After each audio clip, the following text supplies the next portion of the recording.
third time's the harm. Yet another plane diverted over legroom fight. This over at Mediaite. On Tuesday, yesterday, a United Airlines flight diverted over after two passengers fought for legroom. This was a week ago Tuesday. This was somebody was using the knee defender, this thing that locks the seat in front of you so you can't recline the seat, and the person in front threw a glass of water on the guy behind her. Then yesterday, a fight broke out on, this is the great airplane seat reclining war of 2014. Josh Feldman is calling it over at Mediaite. This was a Florida woman on a flight from LaGuardia to West Palm Beach on Delta. And the person in front of her reclined their seat and hit her head. Apparently, this woman was trying to sleep with her head on the fold-down seat. And she reportedly told one of the flight attendants to eat doo-doo and die. I'm paraphrasing to make it legal. And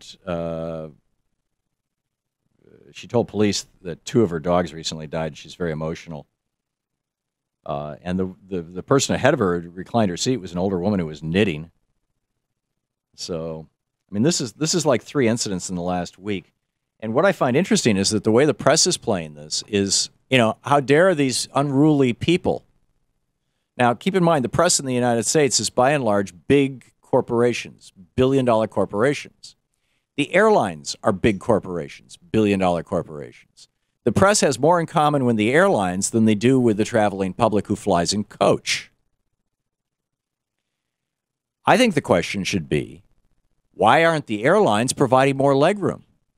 I mean, I don't know the policies of all the airlines. I know that United will sell you more legroom. You can go to Economy Plus, I think they call it, for an extra $35, $40, $50, something like that per flight.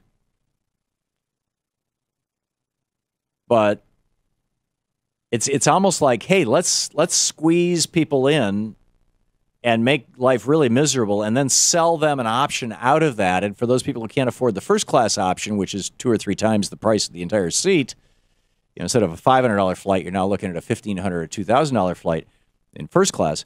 Instead of that, we'll give them just an extra 4 inches or whatever it is of legroom for $35. And it raises an interesting question. I mean, if somebody wants to save money and fly in coach, then should they be expected to put up with, if they're over 5'10", not being able, basically not being able to sit in the seat? Or have the airlines gone too far?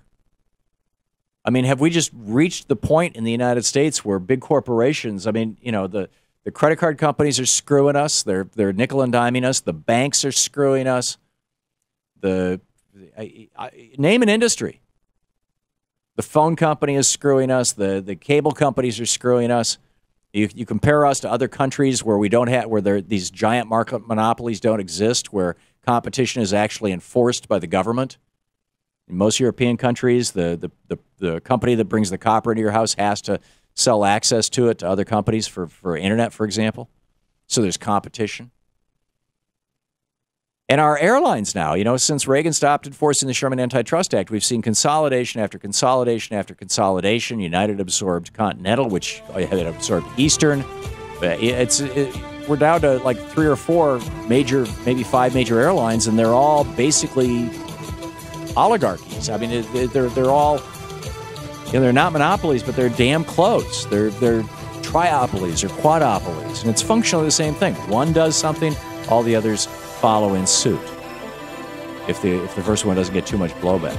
Is it time to start breaking up big business in America? You're listening to the Thom Hartmann Program. Call 866-987-THOM. Because there's a limited number of airline slots in the airports, and the airlines pay dearly for these things. It's a really, really high cost of entry for new players.